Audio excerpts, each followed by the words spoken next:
கன்னிராசி அன்பர்களே, குரு அதிசாரம் October 18 December 5 வரைக்கும் இல்ல 2 நிலையில அவர் இருக்கார். முதல்ல அக்டோபர் 18 நவம்பர் 11 வரைக்கும் அவர் உச்சம் பெற்ற சந்தோஷமான நிலையில லாபகரமான ஒரு பொசிஷன்ல இருக்கார். ஆனா அதுக்கப்புறம் டிசம்பர் 5 வரைக்கும் அவர் வக்ரம் பெற்ற நிலையில இருக்கார். அப்ப 2 விதமான பலன்கள் உங்களுக்கு இருக்கும் கன்னிராசி அன்பர்களே. ஃபர்ஸ்ட் அண்ட் ஃபார்மோஸ்ட் ஃபர்ஸ்ட் ஹாஃப்ல யாருக்கெல்லாம் கல்யாணம் ஆகலையோ அவங்களுக்கெல்லாம் திருமணம் கைகூடி வரும். ரொம்ப மன நிம்மதியை கொடுக்கக்கூடிய ஒரு அமைப்பு உங்களுக்கு ஏற்படும். அதே மாதிரி எந்த ஒரு விஷயத்துல எல்லாம் ஜெயிக்க முடியல நீங்க இருந்தீங்களோ அப்ப யாரோ வந்து கை கொடுத்து, நல்ல அறிவாளி வந்து கை கொடுத்து அந்த பிரச்சனையிலிருந்து உங்களுக்கு சூப்பரா வெளியில எடுத்துட்டு வந்துருவாங்க. அண்ட் மேலும் பாத்தீங்கன்னா குழந்தைகள் அமையக்கூடிய வாய்ப்பு, அதாவது குழந்தைகள் உருவாகக்கூடிய அமைப்பு இருக்கு. நீங்க ட்ரீட்மெண்ட்ல இருக்கீங்க, செலவு பண்ணி பண்ணி வெறுத்து போயிட்டீங்கன்னு சொல்லி இந்த காலகட்டத்தை மிஸ் பண்ணிடாதீங்க.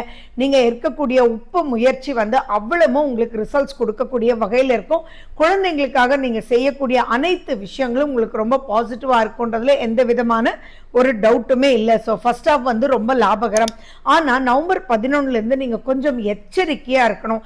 எதுல அப்படின்னா எதுலையுமே அகலக்கால் வேண்டாம். எதெல்லாம் ரிஸ்க்னு நினைக்கிறீங்களோ அதெல்லாம் செய்யவே செய்யாதீங்க. உங்களுடைய முதுகு தண்டு, உங்களுடைய ஷோல்டர்ஸ், உங்களுடைய அலர்ஜி சம்பந்தமானது, அல்சர் சம்பந்தமா இருக்கிறவங்க எல்லாம் ரொம்ப ரொம்ப எச்சரிக்கையா இருக்கணும் அப்படின்னு கேட்டுக்கிறேன். ரொம்ப சூதிங் ஃபுட்ஸ் வந்து நீங்க சாப்பிடுங்க. காரத்தெல்லாம் நீங்க கம்மி பண்ணிக்கோங்க. ஸோ அந்த வகையில நீங்க கொஞ்சம் எச்சரிக்கையா இருக்கணும். அது செகண்ட் ஹாஃப்ல. நான் இப்ப சொல்லக்கூடிய பலன்கள் உங்களுடைய தசாபுத்தி அந்தரத்தை வச்சு ஒன்னும் அதிகமாகலாம் அல்லது கம்மியாகலாம். ஸோ அது எப்படி இருக்குன்றத பார்த்து இந்த காலகட்டத்தை யூஸ் பண்ணிக்கோங்க. ஏன்னா லாபகுருன்றது யோக குரு. மேலும் இப்ப எப்படி இருக்கோ அது வந்து உங்களுக்கு மே 2026 to 2027 ஜூன் வரைக்கும் ஒரு ட்ரைலர் அப்படின்றதும் ஞாபகம் வச்சுக்கோங்க.